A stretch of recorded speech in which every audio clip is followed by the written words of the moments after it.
Peyğəmbəri çox sevirsən, hanı gecə namazların? Həzrət Əmir əleyhissalamı çox sevirsən, hanı yetimlərə olan qayğın? Həzrəti Zəhranı çox sevirsən, hanı başındakı hicab? Həzrəti Zeynəbə məhəbbətin var, hanı şücaətin, xanım və kişi? Həzrət İmam Sadiq əleyhissalamı çox sevirsən, çox gözəl, hanı elmin, mərifətin? İmam Baqirə çox məhəbbətin var, hanı elmin və düşüncən? İmam Zamanı çox sevirsən, hanı sağlam təfəkkürün? Əhl-i Beyt əleyhimussalamı çox sevirsən, hanı insanlar arasında kamil din yaşayışın? Hardadır bu?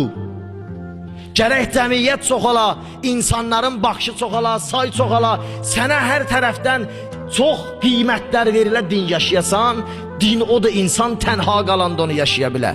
Din odur onun hücumları gələn vaxt insan onu yaşaya bilər. Din odur insan tək, tənha hər yerdən əli üzüləndə onu yaşaya biləsən və onun həqiqətlərini dərk eləyə biləsən.